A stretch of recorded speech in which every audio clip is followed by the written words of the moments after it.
I think somebody stole all my hair. First video with really short hair. Welcome to a new episode of MAX101. Today we will be talking about the door buttons. This video is actually going to be in 3 parts. I'm going to start by telling you what the actual buttons are. Then I'll talk about why when you push those little yellow buttons outside the train, they almost seem to never work. And then the third part will be the key switches for the drivers. So here is what the door buttons actually look like on the trains. This is either a Type 2 or Type 3. There are 4 buttons, as you can see, and these control the doors. Now each door has 4 buttons. So the left door has 4 buttons and the right door has 4 buttons. Now I have 4 tap lights and I have color coded them to show you how they all light up. So the top button is the deploy button, which is also labeled as bridge plate. This does exactly that. It deploys the bridge plates. Bridge plates are those ramps that are found from the Type 2s on every train that is low floor.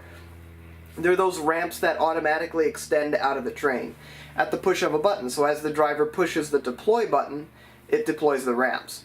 Now on a Type 1, it still has the bridge plate button, even though there are no bridge plates. But it will still, when you press this button, it deploys all the ramps on your train on that side. So it would deploy the ramps in your trailing car, your Type 2 or Type 3.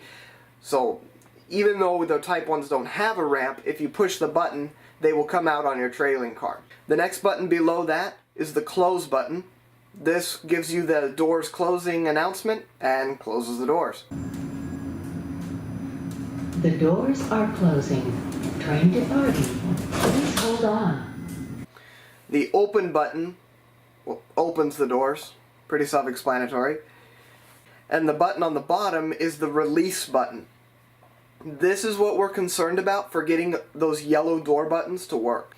So why is it that when you rush toward a train or something that's at a station, if they've just closed the doors and you rush to the train, how come whenever you push the door buttons it never works?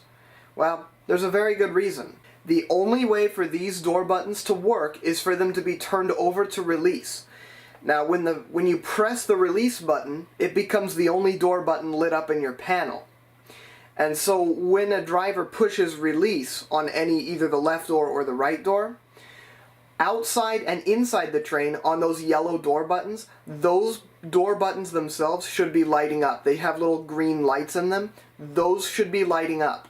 If they are not lighting up, then you can push those buttons until you break them. They're not going to open the doors. Now there are 3 reasons why you might have to turn the doors over to release. The first reason is because you're at a terminus station. So if you're somewhere at the end of the line, if I'm at the Expo Center or Cleveland Avenue or whatever, if I'm there at the end of the line, then as a driver I could close the doors and press the release button. That way all the doors stay closed, but anyone can get on or off the train if they so choose. And if it's a really hot summer day or a cold winter day, it helps to keep the heat inside the train and instead of just pressing the open button and leaving the doors open for 15 or 20 minutes. So on the Type 1s, 2s, and 3s, when you press those yellow buttons outside the train or inside, when you press them, it opens the door and that's it. But on the Type 4s and 5s, and almost certainly the 6s, the doors will also close after 10 seconds, which is what happens in my intro.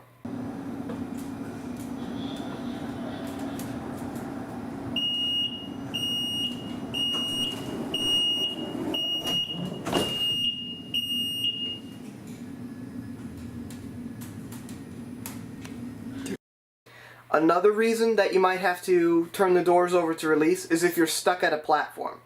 This happens a lot at the Galleria platform, westbound, because there are streetcars right in front of you and it's quite a long distance between there and Providence Park, and the call sometimes just takes forever when you're trying to get your signal.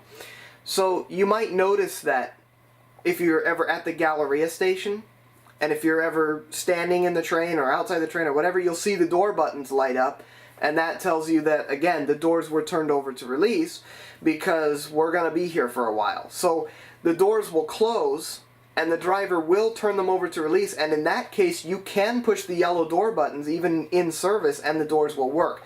Before you rush to a train and start frantically hitting those door buttons, make sure they're lit up first. They should have green lights on them. Now, you'll know that the doors have been turned over to release if it randomly starts saying announcements again. So if the doors close and then like 10 or 15 seconds later it randomly says blue line to Gresham again, that means that the driver pushed the release button, and so it acts as if you've kind of stopped at the station again and turned them over to release, so it plays those announcements again. And then that will later be followed by the doors closing announcement playing again, even though it appears as though the doors are already closed. So sometimes you'll hear that. It'll seem like the doors are closed, and then a long while later you'll hear that announcement playing again. That means that he turned it over to release and then pressed the close button so that he can proceed forward. The doors are closing. Train departing. Please hold on.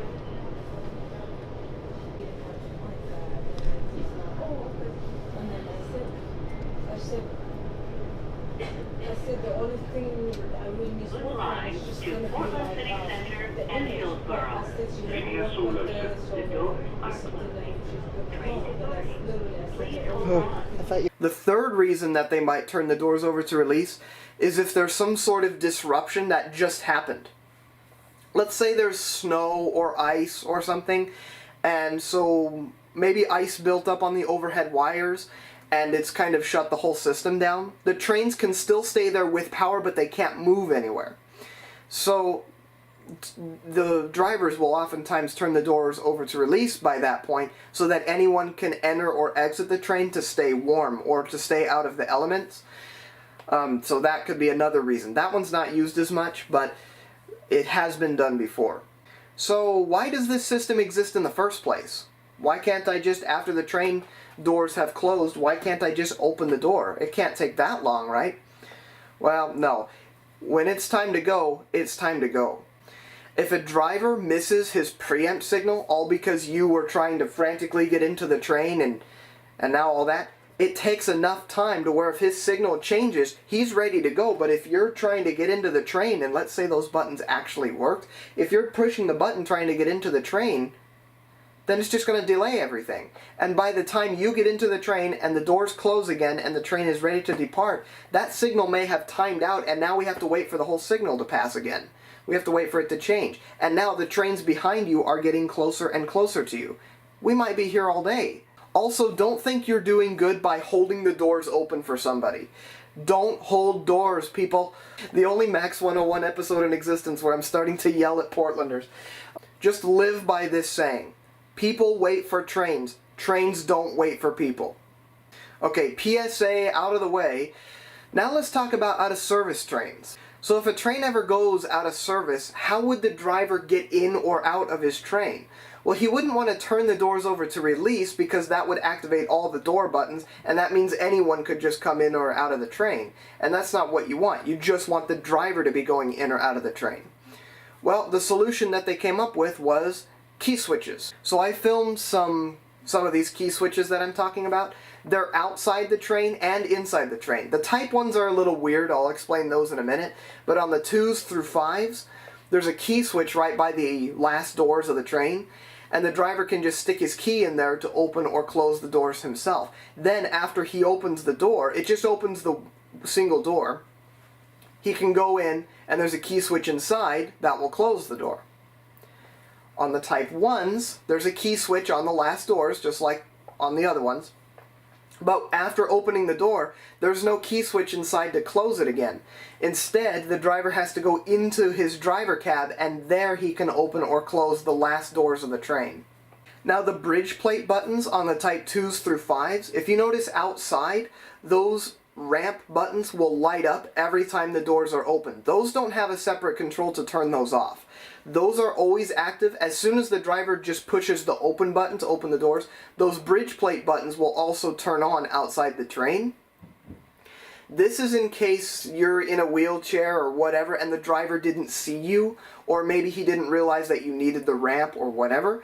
You can just go up to it and push the ramp button yourself. the doors will close, then the ramp goes out and they open again. In order for those bridge plates to work, the doors have to be closed first, then the ramp will deploy, and then the door will open back up again. So that pretty much concludes our talk today about the doors, and I think that's going to be about it, and I will see you on the next episode.